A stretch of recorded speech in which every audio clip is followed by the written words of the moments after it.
फ़लस्तीनियों पर होने वाले इस्राएली मज़ालिम ने हर इस दिल को लहू लहू कर दिया है जिसमें इंसानियत की हल्की सी भी रमक मौजूद है।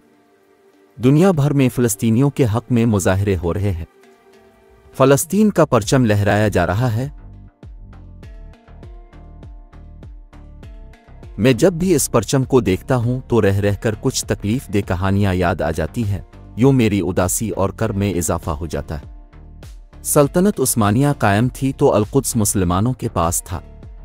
हंसता बसता शहर था जिसमें मुसलमान इज्जत और आबरू से जी रहे थे। उनके बच्चे भी महफूज थे और उनकी माएँ बहनें और बेटियां भी सुकून से जिंदगी गुजार रही थीं।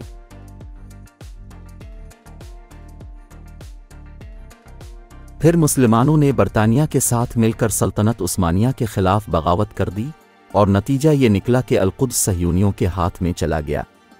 बाकी सिर्फ एक कहानी रह गई, दर्द भरी और दुखों में लिपटी एक कहानी।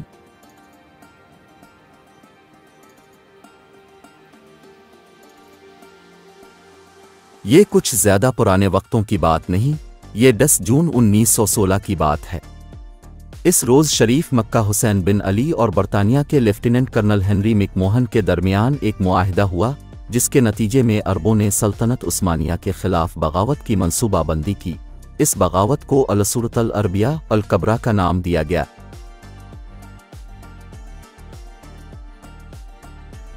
जब बगावत का फैसला हो चुका और उसकी जुज़ियात तय हो चुकी तो अगला मरहला इस अरब बगावत और मुज़ाहमत का परचम तैयार करना था। कितनी अजीब बात थी कि बगावत मुसलमान कर रहे थे लेकिन इस बगावत का परचम बरतानवी सिफारतकार तैयार कर रहे थे। ये परचम एक बरतानवी सिफारतकार कर्नल मार्क साइकिस ने तैयार किया। कर्नल मार्क साइकिस सहूनियों के बहुत करीब था और जिस ऐलान बाल्फोर के नतीजे में इसराइल कायम किया गया, इस ऐलान को हकीकत बनाने में इस कर्नल का बड़ा अहम किरदार था।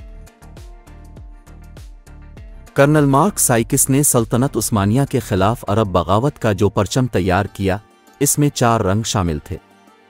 सियाह, सफ़ेद और सब्ज़ यानी 3 रंगों की 3 उफ़ुकी पट्टियां और एक तिकोन थी जिसका रंग सुर्ख था। सियाह रंग अब्बासी सल्तनत की यादगार के तौर पर लिया गया, सफ़ेद रंग को अमवी सल्तनत से निस्बत दी गई और सब्ज़ रंग फातमी खिलाफत की यादगार के तौर पर रखा गया। तिकोन का सुर्ख रंग हाशमी ख़ानदान यानी अशराफ मक्का की निस्बत से लिया गया। यूँ समझ लीजिए कि ये रंग शरीफ मक्का की मुमकिना सल्तनत के लिए इनकी खिदमात के एतराफ़ के तौर पर चुना गया।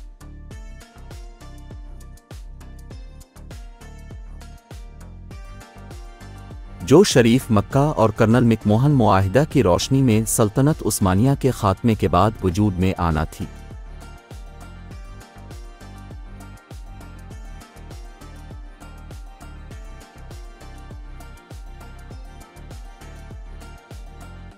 परचम भी तैयार हो गया और बगावत भी शुरू हो गई।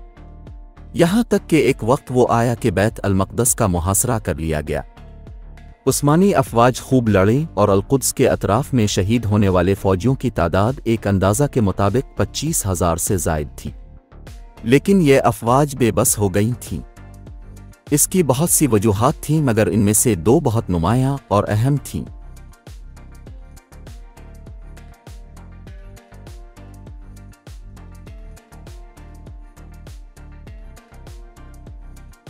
पहली अहम वजह अरब बगावत थी।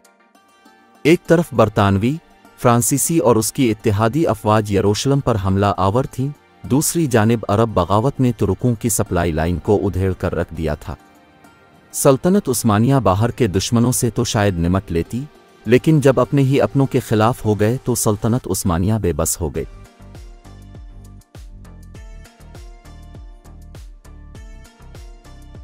दूसरी वजह हिंदुस्तान से आमदा अफवाज थीं जो इतनी वाफिर तादाद में थीं कि इसने इत्तेहादी अफवाज को अफरादी कुव्वत से बेनियाज कर दिया था।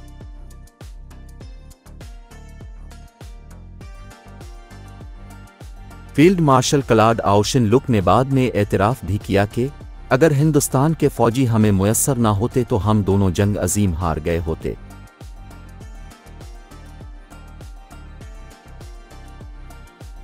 जब बैत अल-मक़दस में मुसलमानों को शिकस्त हो रही थी तो पंजाब के पैरों की गद्दियां सरकार अंग्लेशी की फतह का जश्न मना रही थी। यहाँ अगर आप ये समझ रहे हैं कि हिंदुस्तान से जाने वाले सिर्फ हिंदू और सिख फौजी थे, तो इस गलत फहमी को दूर कर लीजिए, क्योंकि इस जंग में मुसलमान फौजी भी पेश थे, जिसकी बड़ी वजह हिंदुस्तान में इस फतवा का प्रचार था कि अरबों पर हुक्मरानी व क़ियादत पर तुर्कों का कोई हक नहीं, ये हक तो सिर्फ अशराफी मक्का का है। आज शायद ही किसी को मालूम हो कि जब अल-कुद्स मुसलमानों से छीन गया और सल्तनत उस्मानिया को शिकस्त हो गई, तो बरतानवी फौज का जो पहला दस्ता शहर में दाखिल हुआ वो नारा तकबीर बुलंद करते हुए दाखिल हुआ। 11 दिसंबर 1917 को जब अल-कुद्स मुसलमानों से छीन गया और जनरल एलन-बे एक फातेह की हैसियत से शहर में दाखिल हुआ, तो इन फातिहीन के साथ कुछ ऐसे लोग भी थे जो हिंदुस्तान से तशरीफ़ ले गए थे और नारान तकबीर बुलंद कर रहे थे, और कुछ ऐसे भी थे जो हिंदुस्तान से नहीं थे बल्कि वहीं आसपास के इलाकों के अरब थे और अलसौर अल-अरबिया अल-अकबर का परचम थामे हुए थे, वही 4 रंगों वाला परचम जिसका ऊपर जिक्र किया जा चुका है, जो आज कुछ जुज़वी तब्दीलियों के साथ अरब बगावत का यही परचम मिस्र, आर्डन, सूडान, कवैत, अमारात, शाम, लीबिया और यमन का कौमी परचम है। हत्ता के फ़लस्तीन का परचम भी इसी परचम की एक शक्ल है।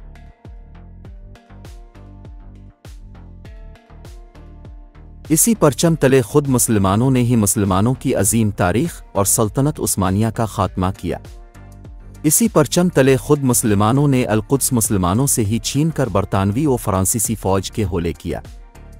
इसी परचम तले खुद मुसलमानों ने दुश्मन को बैत अल-मक़दस में घुसने का मौका दिया, और आज इसी परचम तले मुसलमान सहयूनियों के मज़ालिम के ख़िलाफ़ इंतहाई बेबसी से सरापा एहतिजाज बने हुए हैं। बगावत करने वालों के साथ क्या हुआ? शरीफ मक्का ने खिलाफत उस्मानिया का खात्मा करके खुद को फ़ीफ़ौर खलीफा करार दे डाला। पूरे चाव से अलसौर अल-अरबिया अल-कुबरा चलाने वाले शरीफ मक्का चंद माही हुकूमत कर सके, फिर जलावतन हुए और मर खप गए। इत्तेफाक देखिए कि अरब बगावत के ज़रिए बैत अल-मक़दस से मुसलमानों के इक़्तिदार के ख़ात्मे की राह हमवार करने वाला ये शख्स अल-कुद्स ही में दफन है।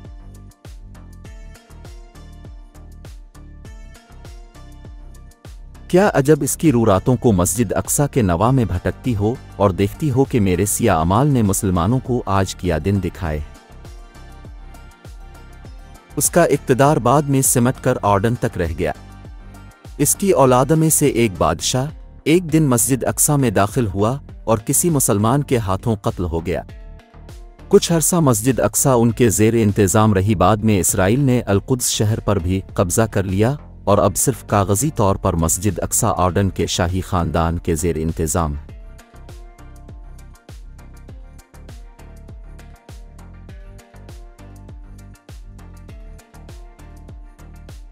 गलतियाँ यकीनन सल्तनत उस्मानिया से भी हुई होंगी, तभी तो बगावत हुई, लेकिन सल्तनत उस्मानिया जैसी भी थी, इसराइली यहूदियों जैसी सफाक और जालिम तो ना थी।